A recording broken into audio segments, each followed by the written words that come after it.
Assalamualaikum. Bagaimana kabar kalian hari ini? Pasti baik dong. Nah, sebelum kita memulai materi, izinkan saya untuk memperkenalkan diri saya terlebih dahulu. Nama saya Yuni Anissa, saya dari Pendidikan Akuntansi Universitas Islam Riau. Nah, sekarang kita akan belajar akuntansi yang materinya yaitu tentang jurnal khusus dan jurnal umum pada perusahaan dagang.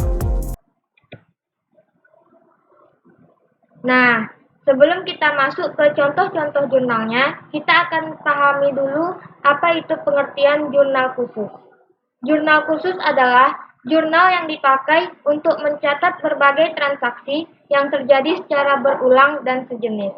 Dengan kata lain, merupakan jurnal yang dikelompokkan berdasarkan dengan jenis transaksinya. Nah, jadi pada jurnal ini, masing-masing transaksi akan dikelompokkan berdasarkan jenis-jenis transaksinya. Gunanya untuk mempermudah kita dalam melakukan pencatatan. Nah, selanjutnya kita masuk ke manfaat jurnal khusus. Manfaatnya yang pertama, memungkinkan pembagian pekerjaan. Nah, lain halnya pada jurnal umum yang mencatat semua transaksi pada satu jurnal sehingga cukup sulit dalam membagi pekerjaan secara baik. Nah, pada jurnal khusus ini, pembagian pekerjaan itu bisa dilakukan dengan baik karena terdapat beberapa jurnal yang sesuai dengan jenis-jenis transaksinya. Nah, yang kedua, memudahkan posting ke dalam buku besar. Nah, jadi membuat kita lebih praktis dan lebih mudah dalam melakukan posting ke dalam buku besar. Nah, yang ketiga, memungkinkan pengendalian internal yang lebih baik. Nah, dengan adanya spesialisasi pencatatan, pengendalian internal akan lebih baik dalam menangani satu atau dua jurnal khusus, dibandingkan dengan satu orang yang menangani lebih dari satu atau bahkan untuk semua jurnal. Nah, selanjutnya kita masuk ke jenis-jenis jurnal khusus. Nah, yang pertama ada jurnal pembelian. Jurnal pembelian adalah buku harian khusus yang fungsinya untuk mencatat transaksi-transaksi pembelian barang dagang ataupun barang lainnya yang sistem pembayarannya dilakukan secara kredit. Nah, jadi pada jurnal pembelian ini berguna untuk mencatat seluruh transaksi pembelian yang sistem pembayarannya dilakukan secara kredit. Nah, jadi ingat ya, secara kredit bukan dibayar tunai. Kalau dibayar tunai, beda lagi jurnalnya. Nah, contohnya seperti ini. Berikut ini adalah transaksi CV Asmara selama bulan Juli 2010. Pada tanggal 1 dibeli barang dagang dari PT AXC yaitu 100 unit dengan kode barang A01 seharga Rp10.000 dan 300 unit dengan kode barang A02 seharga Rp5.000 secara kredit dengan syarat 2/10 N/30. Nah, maksud dari 2/10 N/30 ini adalah ketika seseorang melakukan pelunasan barang sebelum 10 hari dari tanggal pembeliannya, maka dia akan mendapatkan potongan pembelian sebanyak 2%. Nih, 2%. Nah, tetapi jika dia membayar pelunasannya lewat dari 10 hari, maka dia tidak akan mendapatkan potongan pembelian. Nah, jadi N/30 ini batas pelunasan barangnya dibatasi selama 30 hari. Nah, selanjutnya pada tanggal 13 dijual barang dagangan ke PT WCT yaitu 200 unit dengan kode barang B01 seharga Rp30.000 dan dibeli dari PT WCT 200 unit B02 dengan harga Rp20.000 di mana barang jenis B01 dibayar tunai sedangkan B02 dengan syarat 2/10 N/30. Nah, jadi tanggal 1 ini kita masukkan jadi 100 unit dikali 10.000 sama dengan 1 juta dan 300 unit dikali 5.000 sama dengan 1.500.000. Nah, jadi ditambah 1 juta ditambah 1.500.000, jadi sama dengan 2.500.000. Nah, kita masukkan ke tabel. Contoh tabelnya seperti ini ya. Ada tanggal, keterangan ref, pembelian di debit, dan utang usaha di kredit. Kita masukkan pada tanggal 1 Juli keterangan PT AXC, refnya bisa diisi, boleh juga tidak diisi, dan pembelian di debit sebanyak 2.500.000 dan utang usaha juga sebanyak 2.500.000. Hasil dari tambahan ini ya. Nah, selanjutnya pada tanggal 13 PT WCT, nih pembeliannya 4 juta di debit dan utang usahanya di kredit 4 juta, karena yang dibayar kredit kode barang B02 ya, nih B02 200 unit dikali 20.000 sama dengan 4 juta. Sama dengan 4 juta ya. Nah, karena dengan kode barang B01 ini dia dibayar tunai. Jadi kalau dibayar tunai beda lagi jurnalnya nanti ya. Jadi ini ditambah 2.500.000 ditambah 4 juta sama dengan 6.500.000 rupiah. Pembelian di debit dan juga utang usaha kredit juga 6.500.000 rupiah. Nah, jadi begini ya contoh jurnal pembeliannya. Nah, selanjutnya yang kedua ada jurnal penjualan. Jurnal penjualan adalah buku harian khusus yang fungsinya untuk mencatat transaksi penjualan barang secara kredit. Nah, jadi pada jurnal penjualan ini berguna untuk mencatat seluruh transaksi penjualan yang sistem pembayarannya dilakukan secara kredit. Nah, contoh soalnya seperti ini. Pada tanggal 6 dijual barang dagang kepada firma Arjuna yaitu 50 unit dengan kode A01 seharga 12.000 dan 150 unit dengan kode A02 seharga 8.000 dengan syarat 2/10N/30. Selanjutnya pada tanggal 23 dijual barang dagang pada September 1 yaitu 50 unit dengan kode B01 seharga 12.000 dan 100 unit dengan kode B02 seharga 25.000 dengan syarat 2/10N/30. Nah, jadi ini 50 unit dikali 12.000 dapat hasilnya 600.000 dan 150 unit dikali 8.000 dapat hasilnya 1.200.000. Jadi kita tambah 1.200.000 ditambah 600.000 dapat hasilnya 1.800.000. Nah, kita masukkan tabel. Tabelnya seperti ini ya. Nih, begini. Ada tanggal, keterangan ref, piutang usaha di debit, dan penjualan di kredit. Kita masukkan pada tanggal 6 Juli, keterangannya firma Arjuna, piutang usahanya di debit sebanyak 1.800.000 dan penjualannya di kredit juga sebanyak 1.800.000. Selanjutnya, contoh yang pada tanggal 23, 50 unit dikali 12.000 dapat hasilnya 600.000 dan 100 unit dikali 25.000 dapat hasilnya 2.500.000. Jadi ditambah 2.500.000 ditambah 600.000 dapat hasilnya 3.100.000. Kita masukkan tabel. Pada tanggal 23, CV bersatu, piutang usahanya di debit sebanyak 3.100.000 dan penjualannya di kredit juga sebanyak 3.100.000. Nah, jadi kita tambah 1.800.000 ditambah 3.100.000 dapat hasilnya 4.900.000 piutang usaha di debit dan juga penjualannya di kredit juga totalnya 4.900.000. Nah, jadi begitu seterusnya ya. Nah, begini contoh jurnal penjualan.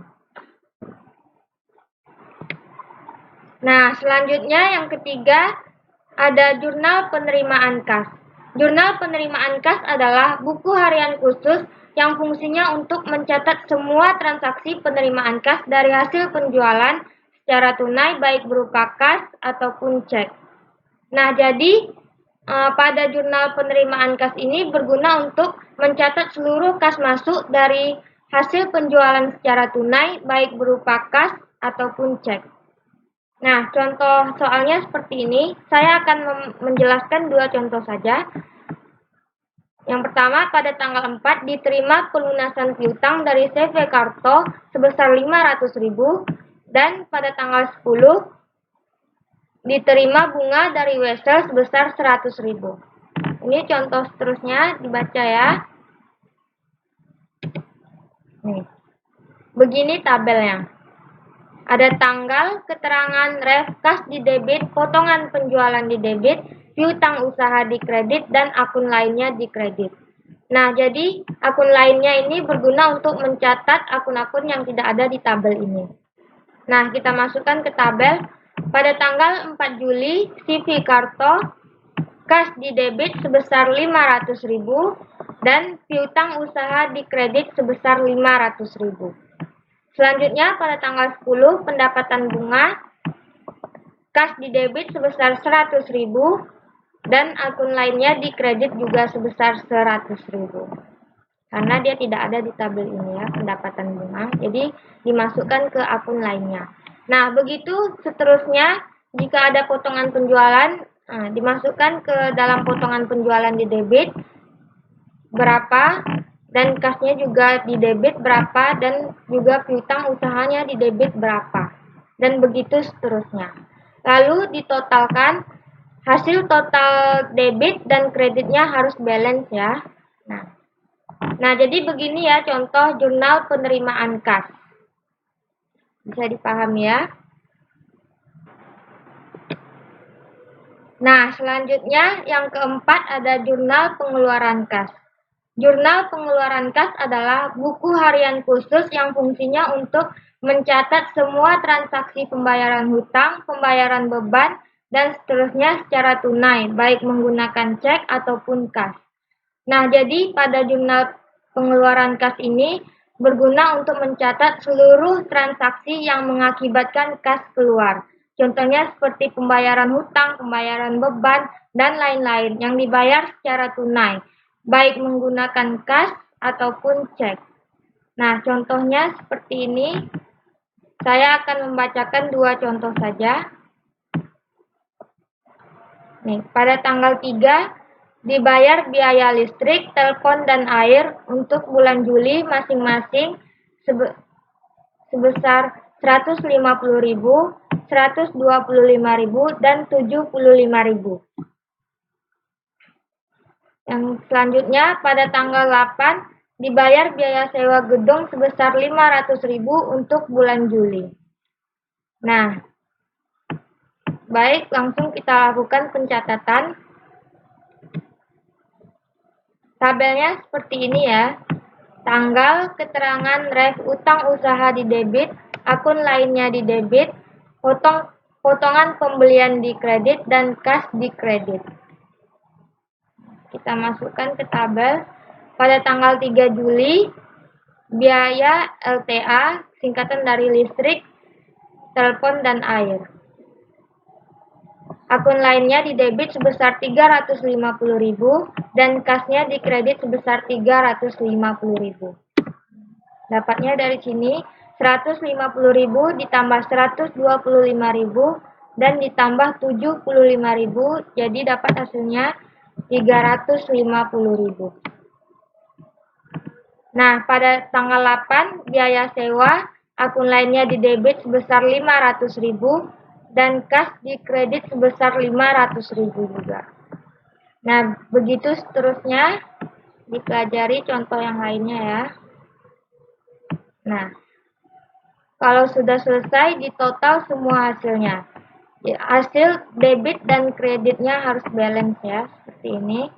745.000 ditambah 1.300.000, hasilnya 8.750.000.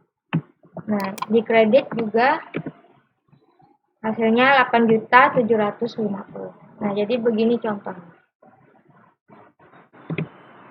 Nah, selanjutnya yang terakhir kita masuk ke jurnal umum. Nah, jurnal umum pada perusahaan dagang ini berbeda dengan jurnal umum pada perusahaan jasa. Pada perusahaan dagang ini, jurnal umum adalah buku jurnal yang digunakan untuk mencatat semua transaksi yang tidak dapat dicatat ke dalam 4 jurnal khusus tadi yang sudah dijelaskan. Ada jurnal pembelian, jurnal penjualan, jurnal penerimaan kas, dan jurnal pengeluaran kas. Nah, contohnya seperti ini. Begini contoh soalnya. Pada tanggal 7 dikembalikan barang dagangan ke PT AXC sebanyak 10 unit dengan kode A02 karena rusak. Selanjutnya pada tanggal 25 dikembalikan CV bersatu barang dagangan 10 unit jenis B02 karena rusak. Contoh tabelnya seperti ini, ada tanggal, keterangan, ref, debit, kredit. Langsung kita lakukan pencatatan. Pada tanggal 7 Juli, nah pada tanggal 7 ini dia termasuk ke dalam retur pembelian. Jadi jurnalnya seperti ini. Pada tanggal 7 Juli, utang usaha didebit sebesar 50.000 dan retur pembelian di kredit sebesar 50.000 karena dilakukan pengembalian 10 unit kode A02 seharga 5.000 ke PT AXC. Jadi 10 dikali 5.000 hasilnya 50.000. Selanjutnya pada tanggal 2 termasuk ke dalam retur penjualan. Jadi akunnya retur penjualan didebit sebesar 250.000 dan piutang usaha dikredit sebesar 250.000. Karena dikembalikan 10 unit dengan kode barang B02 seharga 25.000 oleh CV bersatu. Nah, jadi 10 dikali 25.000 dapat hasilnya 250.000. Nah, lalu di total hasilnya debit 300.000 dan kredit 300.000. Nah, seperti ini ya contohnya. Jangan lupa dipahami. Nah, baiklah sampai di sini dulu materi kita pada hari ini. Mohon maaf apabila ada kesalahan maupun kekurangan terhadap video ini. Nah, semoga dengan adanya video pembelajaran ini, kalian dapat lebih mudah dalam memahami materi tentang jurnal khusus dan jurnal umum pada perusahaan dagang. Terima kasih atas waktunya. Assalamualaikum warahmatullahi wabarakatuh.